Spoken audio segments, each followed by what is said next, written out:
Super. on aime. Et voilà, Non, mais tu es c'est une passionnée, donc tu es passionnée, en fait, tu es passionnée, hein, voilà. Donc, c'est ce qui fait qu'aujourd'hui, tu as la possibilité d'être un peu dans différentes activités. Alors là, on a justement une artiste hein, qui est Linda, au fait, qui dit que tu es une très talentueuse artiste. Elle aussi est une grande artiste, elle est peintre, elle est aussi ambassadrice de l'UNESCO. Et donc, je pense elle a dû apprécier ton discours. Donc, on la salue, c'est Linda, donc Linda Mona Lisa. Non, bah voilà, bah écoute, bravo Aurélia. Alors justement, je voulais aussi poser cette question. En tant que femme actrice, comment ça se passe cette place au vu de tout ce qu'on a pu entendre ces derniers temps, notamment. oh, oh la vilaine question. Pas d'obligation de répondre et Voilà, pas forcément on dans la balance ou on balance non, pas. on n'est pas obligé de balancer, mais Non, je plaisante, on n'est pas trop dans la polémique. Mais est-ce que tu penses que finalement il y a moins de rôle pour les femmes? Moi, c'est vrai que récemment j'ai vu une enquête, ça m'avait un peu surpris là. Alors j'ai plus la référence, mais que dans la majorité des films, j'étais très surprise. Les femmes, on leur donnait pas en fait la place à la parole. Elles parlaient moins que les hommes. Donc les, est-ce que tu le confirmes ça? C'est vraiment les, les choses changent. J'ai l'impression vraiment que les choses changent. Alors bon, après, il y a les mouvements qu'on connaît, le mouvement MeToo. Quand j'ai dit on balance, c'était non pas de balancer des noms, mais balancer des vérités comme oui, ça. Alors c'est comme dans tout, hein, je pense que c'est pas propre spécifiquement au domaine du cinéma et ça dépend des gens. Il y a des gens extraordinaires dans notre domaine, des gens formidables, comme il y a des gens qui ne le sont pas et des gens qu'on pourrait qualifier de pervers, etc. Donc il faut à partir du moment où faut aussi faire attention. On peut pas donner de recommandations spécifiques. Moi, j'ai été faire du cinéma à l'autre bout du monde, et donc je sais combien ça peut être dangereux d'être une femme seule aussi, et donc d'avoir les ressources de se défendre, de partir quand ça ne va pas. Maintenant, c'est le cas pour tous. Ça peut aussi arriver à des hommes. Ça peut dans d'autres industries aussi que celle du cinéma. Et puis, il ne faut pas non plus, à mon sens, que ça se transforme en guerre homme-femme. On a tellement besoin les uns des autres. Il y a tellement d'hommes admirables aussi qu'il ne faut pas non plus, à mon avis, mélanger tout et puis faire en sorte qu'on n'ose plus parler à quelqu'un sans lui faire signer un contrat de peur que. Mais il faut évidemment s'éloigner des gens qui sont dangereux et se méfier des gens qui sont dangereux. Par rapport au rôle des femmes dans le cinéma, ça c'est on a la chance en ce moment, on est confiné. Vous avez beaucoup de chaînes comme France Télévisions bien qui sûr, bien repassent, il y a sûr. des anciens, par exemple. Et c'est intéressant de voir, je voyais des extraits même diffusés sur YouTube de l'INA qui montrent comment les femmes étaient considérées dans les années 50, 60, 70.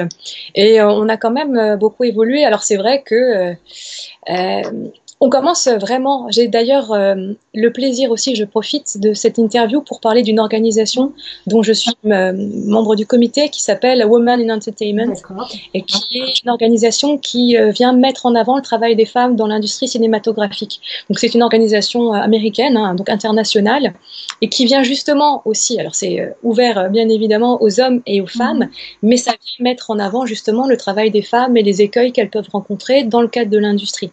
Donc moi j'ai l'impression, et c'est ce que je constate autour de moi, que oui, c'est dur pour les femmes, les rôles changent, donc c'est de mieux en mieux, vous avez de plus en plus de séries dans lesquelles les rôles sont des rôles de femmes, mais je crois que c'est surtout par rapport, même si ça change, aux femmes qui ont atteint, ce qui n'est pas mon cas pour le moment, mais un certain âge, et qui seraient sous-représentées dans le cadre des diffusions cinématographiques, enfin des productions cinématographiques ou télévisuelles. Et ça, je pense que c'est un véritable problème, alors que, évidemment, il y a des histoires pour toutes les tranches d'âge, il y a des histoires pour tous les types de et je pense que pour les femmes comme pour les hommes, on n'est pas tenu d'avoir 25 ans ou 20 ans toute sa vie. Donc je pense que c'est vraiment ça. Bon, moi, je ne l'ai pas expérimenté pour le moment. Ça viendra peut-être dans plusieurs années. Mais oui, je crois que c'est surtout par rapport à ça. Oui, oui, tout à Et fait, puis, c'est vrai, c'est vrai. il y a beaucoup de femmes qui écrivent des scénarios, beaucoup de femmes qui développent des séries. Donc, les mentalités changent, je crois. Bon, bah écoutez, ça serait sympa. Mais c'est vrai que tu as raison que normalement, nos acteurs, actrices doivent aussi ressembler à notre société. Donc, ils ne devraient pas avoir de critères d'âge ou de beauté. Et quelquefois, bon, hein, dans certaines séries, on peut apercevoir que finalement, on n'est plus dans une série, on est un peu dans une télé-réalité où en fait, on a Mais bon, ça change, bien sûr, je suis totalement d'accord avec toi, ça change et tant mieux. Et je pense que avec l'arrivée notamment des réseaux comme Netflix, bah, ça a permis en fait Oui, d'ouvrir le marché parce que du coup on se rend compte que bah, là toutes les séries sont acceptées et que voilà donc il y a quand même du bon malgré tout, mais il y a encore à faire et tant mieux que tu sois engagé sur cette association qui permet encore de donner la parole et la place aux femmes et à toutes les autres personnes, même absolument. handicapées, hein, voilà, bien sûr. Absolument, absolument. Toute personne, Mm, il faut juste écrire les histoires qui s'y prêtent. Alors mm. moi, à mon avis, il faut pas non plus tomber dans Bien l'extrême sûr, inverse, bien dire sûr, imposer, imposer des femmes, bien sûr. imposer des gens comme ci, comme ça. Si l'histoire ne s'y prête pas, si c'est quelque chose qui se passe dans un milieu d'hommes, bah, il y aura que des hommes dans la série. Donc je pense qu'il y a de la place pour tout le monde. On a la chance d'avoir d'excellents auteurs, d'excellents réalisateurs, d'une imagination débordante. Et puis si ça n'existe pas, il faut le créer. Mais bon, c'est vrai que Mm, ça demande du temps, ça demande aussi énormément d'investissement qu'on n'a pas toujours. mm. Donc, mais je suis pleine d'espoir Oui. Non, mais tu es à plein ce niveau. d'espoir et tu es, en fait, surtout, tu as une passion et puis tu es très motivé parce que, alors ça aussi, c'était une question que je voulais te poser parce que, effectivement, on a découvert donc un petit peu ton parcours et tu as beaucoup voyagé à l'international. Est-ce que tu penses qu'aujourd'hui, pour travailler davantage, il faut vraiment pas hésiter à voyager et quitte à apprendre plusieurs langues pour se donner plus de chance? Je crois. Mm. Je crois parce que bon, le langage est international, mais notre manière de jouer change d'un réalisateur à un autre, parfois même d'un pays à un autre. Moi, j'ai beaucoup voyagé, comme je Mm. disais, j'ai vécu à Bombay, j'ai tourné à Haïti dans des conditions qui étaient un peu spécifiques pour un film euh, qui, euh, qui portait sur une histoire politique de corruption aussi. Donc le film, pour qu'il colle le plus au réel, on l'a tourné en créole haïtien. Donc il fallait parler créole haïtien et puis être crédible comme étant quelqu'un qui a vécu et qui a épousé un homme qui habite Port-au-Prince, qui est donc haïtien pendant longtemps. Donc moi je trouve ça fascinant de pouvoir jouer dans différentes langues, jouer en hindi, jouer en anglais. J'avais fait quelques essais aussi pour jouer en serbe. Donc j'ai joué dans le dernier film d'Élise dont on parlait, bah, c'est en arabe. Bravo, ouais. Donc je trouve ça formidable. Et puis la possibilité d'avoir des, euh, des personnages qui ont des accents différents. On parlait tout à l'heure de l'accent iranien. J'ai tourné un court métrage, pardon, un moyen métrage dans lequel ben, j'avais l'accent espagnol. Et je trouve que, après, évidemment, hein, il ne faut pas avoir l'air ridicule non Bien plus. sûr, Donc bien sûr, j'espère bien que sûr. ce n'est pas le cas. J'ai eu plutôt des bons retours. Mais je trouve que c'est une espèce d'habillage physique d'un personnage qui fait qu'on est transformé, qu'on est du coup mais physiquement vraiment quelqu'un d'autre. Bah, en plus des transformations qu'on demande à certains acteurs physiques. Mais moi, c'est mon point de vue. Je pense que aujourd'hui, tout est tellement global. Si on a la possibilité de parler plusieurs langues et de jouer dans différents territoires, c'est pour moi un enrichissement. Mm. Bah, écoute, merci pour tes conseils parce que c'est important hein, pour ceux qui veulent peut-être s'orienter vers une carrière artistique d'acteur, d'actrice, réalisateur. Donc c'est vrai qu'aujourd'hui, de toute façon, je pense que dans beaucoup de métiers, pouvoir voyager de toute façon permet d'avoir plus de possibilités, puis d'être un peu plus ouvert parce que maîtriser la culture, c'est aussi peut-être une facilité pour trouver aussi un poste hein, ou un rôle. Bien sûr. Bien sûr. Mm. Moi, je peux parler que de mon expérience personnelle, hein, mais je vois en Inde, par exemple, si on veut jouer, bon, moi, pas forcément, si on veut une Indienne du sud de l'Inde, on va pas faire appel à moi pour des raisons évidentes. Maintenant, si je n'avais pas parlé hindi, si j'avais pas appris la danse classique indienne ou Bollywood, tout ça, pourquoi est-ce que j'intéresserais les gens là-bas? Je pense que c'est aussi une question de respect. Quand on s'intéresse à une culture, bah, il faut en apprendre les codes, la langue, les us et coutumes. Alors après, on sera jamais aussi peut-être véritable dans la vie quotidienne que quelqu'un qui vit là-bas, mais j'ai l'impression que c'est des choses qui s'adoptent aussi Bien sûr. vite D'accord. et qui sont fascinantes. Super. Alors, tu sais que, alors je pense avoir déjà posé cette question. Tu sais que donc Overkill Channel, c'est une chaîne de partage, donc on donne la parole à tous. Hein, et puis, c'est aussi l'occasion de faire partager ton savoir, tes compétences. On a cette fameuse rubrique, tu sais bien, des 5 hashtags. Donc, à l'instant T, pendant cette période de confinement, quels sont un petit peu tes 5 hashtags comment tu te sens pendant cette période de confinement? Face aussi à ton Alors, métier, d'un point de vue à la fois professionnel et personnel. Alors, ça dépend des moments. Alors, il y a un hashtag qui, lui, ne change pas qu'il vente ou qu'il neige, hein, comme dirait le poète. Hashtag rester à la maison. Ça, c'est un hashtag très, très important. Évidemment, pour ceux qui sont confinés et pour ceux qui le peuvent. Hein, je ne parle pas, évidemment, de ceux qui travaillent. Il y a un hashtag, je pense, créativité, si on peut. Parce que l'enfermement, symboliquement, même si on a tous parlé de la philosophie de l'enfermement, c'est aussi se resserrer sur sa cellule familiale, c'est aussi se recentrer sur soi, etc. Donc il y a un côté créativité. Après, il y a un hashtag aussi qui est qu'au bout d'un moment, même si on pense à la créativité, même si on pense à tout ce qui est merveilleux dans le fait d'être un petit cocon chez soi, il y a un moment où on n'en peut plus. Donc il y a un hashtag un peu folie, mais pas dans le mauvais sens du terme, c'est-à-dire que voilà, on n'est pas fait pour vivre à l'intérieur de chez soi. Et donc, la folie, elle s'exprime aussi par plein de choses positives. Je parle évidemment folie artistique, hein, évidemment pas. Bien sûr. Folie. Et puis, je dirais hashtag santé, parce que quand on est chez soi, on a la possibilité aussi, sans faire de prosélytisme ou quoi que ce soit, de faire en sorte de prendre des compléments pour booster ses défenses immunitaires, hein, parce que c'est important en ce moment.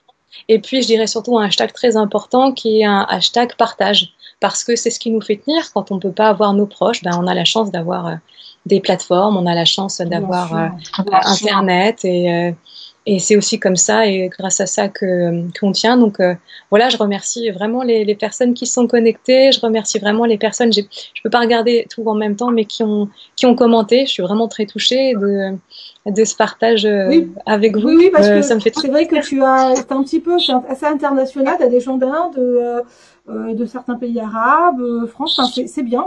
Donc ça veut dire que certaines personnes nous ont suivis et puis voilà. En fait, aujourd'hui, c'est international. Tu es une artiste internationale, donc il faut croire que finalement, tu vas avoir une carrière un peu partout sur les différents continents, donc c'est génial. Et c'est vrai que t'as des commentaires sympas plutôt, hein, ils sont contents de toi, donc ils te disent bravo. C'est un grand honneur de t'avoir là et de t'écouter en fait.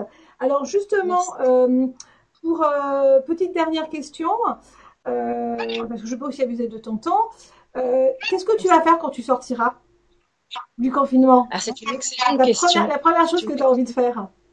La première chose que j'ai envie de faire, c'est serrer dans mes bras mes parents. Mes parents et mes sœurs, parce qu'ils me manquent terriblement. Et c'est ce qui me vient à l'esprit tout de suite, parce que c'est un lien qui est important. Et mes amis qui me manquent beaucoup. Et après, alors, le confinement, c'est le déconfinement rêvé, hein, c'est-à-dire qu'on nous dit voilà, c'est fini, vous risquez plus rien et on fait tous la fête dans la rue. Je pense pas que ça va se passer comme ça, hein. Mais si j'avais à l'imaginer, oui, j'aimerais que ça prenne cette forme-là. Ouais, donc, écoute, on l'espère pour toi, pour nous tous en fait, hein, parce que c'est vrai que c'est un confinement quelquefois difficile. C'est quand même, c'est vrai, toi qui es actrice, enfin, ce qu'on est en train de vivre, c'est à la fois incroyable, c'est grave et c'est surnaturel. Mais en même temps, c'est la réalité. Mais il faut rester fort. Et puis finalement, heureusement que c'est en 2020 parce que nous maintenant, on a les réseaux sociaux. T'imagines, c'était 10 ans en arrière. Là, ça aurait été extrêmement difficile. Donc bon, voilà, il y a pire. On doit rester chez nous. Et puis après le 11 mai, on verra. Mais bien sûr que les choses se feront certainement progressivement. Est-ce que tu as un petit message justement à toutes les personnes qui sont à la fois confinées, qui sont sur le front, les personnes qui travaillent, bien sûr, pour satisfaire à la fois nos besoins, nos médecins? Quel serait ton message? Déjà, un immense merci. Alors vraiment, c'est sûr que c'est quelque chose qui est répété tous les soirs à 20h au balcon et aux fenêtres. Mais je crois que même en applaudissant, en remerciant, je crois que c'est difficile de se rendre compte véritablement de l'implication de tous ces gens. Alors évidemment, les médecins, mais des gens qui viennent livrer les courses, des gens qui sont dans les caisses des supermarchés, des gens qui ramassent les poubelles, des gens qui font tous ces travaux-là. Enfin, moi, personnellement, quand je déprime, je me dis, mais voilà, ça me réconcilie avec le genre humain. Ce sont des gens extraordinaires, vraiment. Donc, j'aurais pas grand-chose à dire d'autre que merci, parce que c'est vraiment un sentiment de gratitude que je ressens vis-à-vis de toutes ces personnes. Et c'est beau de se dire, oui, c'est vrai qu'on peut on peut beaucoup critiquer les choses qui se passent en ce moment et, pour plein de raisons, mais le fait de savoir qu'il existe aussi des gens comme ça, pas seulement de le savoir, mais c'est de l'éprouver dans notre vie de tous les jours, c'est vraiment une chance. Eh bien, écoute, merci Aurélia. Alors, tu vois, on est à quelques minutes des 20 heures. Donc, effectivement, on va peut-être applaudir. Alors, je vais te demander quelque chose, mais alors vraiment, je sais pas si tu veux. C'est vraiment, voilà, hein, j'ai envie de me faire un peu plaisir et puis faire plaisir à ceux, en tout cas, qui ont fait le choix de nous écouter, de nous liker, de mettre des petits cœurs pour toi. Est-ce que c'est possible de chanter quelques instants un petit morceau? Oh. Mais je te laisse le temps. Voilà. Oui, alors qu'est-ce que je peux vous chanter? Tu parlais de voix jazzy tout à l'heure. On va prendre du jazz alors. Ah, c'est comme tu veux. Entendre ta voix déjà, c'est très agréable pour nous. Et puis, c'est vrai qu'on pourra terminer comme ça cet entretien spécial confinement avec toi sur une note musicale avec une voix douce et agréable. Merci. Alors, je vais vous chanter un extrait d'un classique que vous reconnaîtrez pour ceux qui aiment ce genre de musique. Alors. Don't know why there's no sun up in the sky, stormy weather, since my man and I am together, keeps running on all the time. Life is fair, bloom and misery everywhere, stormy weather, since my man and I am together, keeps running on all the time. When he went away, the blues came and met me. All I do is pray, the Lord above gonna get me. Walk in the sun once more, can't go on. All I had in life is gone, stormy weather, since my man and I am together, keeps running on all the time, keeps running all the time. Bravo, c'est super, super. J'espère que vraiment vous avez tous apprécié. Vraiment, je te remercie beaucoup, Aurélia Kazan. Donc, on va redire un petit peu tes sorties à film. Redis-les, hein, parce que qu'est-ce qui va arriver bientôt, le prochain long métrage? Oui, alors je vous invite, si le cœur vous en dit, à vous rendre sur ma page Facebook. Vous trouverez le lien du long métrage réalisé par Philippe Barassa qui s'appelle La Rupture, que vous pouvez regarder en entier, dans lequel je joue un des rôles principaux, donc qui est le rôle de Fatih, qui arrive au bout d'un petit moment dans le film. Je vous invite aussi à taper sur YouTube Doux Agnelet, comme un petit agneau, qui est la chanson composée par Yann Suffred et pour laquelle j'ai assuré la réalisation. Je pense que vous trouverez ça assez divertissant. Et puis si vous le souhaitez, vous pouvez aussi aller sur le site internet de la chanson pour la télécharger, ou sur toutes les plateformes vous la trouverez. Et puis il y a à venir le long métrage, je vais tourner à Boston dès la fin du confinement, quand on pourra voyager. Et puis le film de Elise McLeod qui devrait bientôt être prêt. Voilà. Bah écoute Aurélia, très très grand programme, et nous on est vraiment très contents de t'avoir eu en ligne. Ça faisait un petit moment. Et comme quoi le confinement nous permet de nous retrouver et puis d'échanger des instants un peu exceptionnels, parce que qui aurait cru, moi qui étais avec mon micro à l'extérieur, du coup je le fais, c'est un coworking channel at home, mais de t'avoir entendu, c'était juste sympa. Donc voilà, vous pouvez la retrouver sur sa page, hein, c'est simple, hein, page Facebook Aurélia Kazan, même sur le moteur de recherche, hein, vous verrez, elle a quand même toute une filmographie, hein, donc énormément de choses qu'elle propose. Elle est talentueuse, elle est à l'écoute, et puis je pense que voilà, s'il y a d'autres rôles, il faut aussi penser à elle, parce qu'elle a ce côté un petit peu multiculturel, international, et puis voilà, tu es plutôt ouverte, hein, comme voilà, sur différents rôles en fait, hein, du fait que tu as voyagé en Inde, tu pars aux États-Unis, tu fais l'effort d'apprendre des langues, enfin bravo, tu commences à parler un petit peu arabe. Merci. Franchement, j'ai pas grand-chose à dire. Bravo. Bah écoute, ton dernier mot, et puis on va se quitter. Voilà. Merci énormément, Myriam et Coworking Channel, de m'avoir invité. Ça me fait très plaisir. Et puis de te revoir aussi, ça me fait très plaisir, même dans ces conditions spécifiques. Merci aux personnes qui se sont connectées, et merci pour vos commentaires que je me ferai une joie de lire dès que tout ça sera terminé. Donc merci de m'avoir suivi, merci d'avoir écouté, d'avoir commenté. Et puis j'espère avoir le plaisir de vous retrouver tous et toutes très vite. Bon courage pour le confinement. Prenez bien soin de vous et de vos proches. C'est vraiment le plus important, et que des bonnes choses. Et ben voilà, vous savez tout. Donc c'est parfait. Bah merci beaucoup à toi, Aurélia. On te dit au revoir. Voilà, et on te souhaite plein de bonnes choses. Et puis bah, j'espère qu'on se reverra pour d'autres événements en tout cas, et de prochains festivals de cinéma. Hein. Bon, Cannes, c'est pas pour maintenant, mais on y sera certainement pour la prochaine fois. Voilà. Avec joie, avec joie. Au revoir et merci. Au revoir. Et bien voilà, vous avez pu découvrir Aurélia Cazon, vraiment quelqu'un de juste incroyable, une grande artiste. Donc comme vous avez pu constater, elle est actrice, elle est chanteuse, elle a une voix juste incroyable, elle est aussi réalisatrice. Nous avions eu l'occasion de nous rencontrer, et puis d'ailleurs même de l'avoir interviewée. Et puis voilà, donc j'espère que ça vous a plu. Quant à moi, je vous laisse. Merci encore à tous les followers de nous avoir soutenus et de nous suivre nombreux sur la page de Coworking Channel et aussi ma page personnelle. Et puis à très bientôt. Ceux qui souhaitent aussi partager un message, eh bien n'hésitez pas. Vous avez une adresse qui est coworkingchannel@gmail.com. Mais vous pouvez aussi nous envoyer des messages sur notre boîte personnelle, hein, sur Facebook, YouTube, sur tous les réseaux sociaux. Voilà. Je vais vous laisser. On fait une petite pause.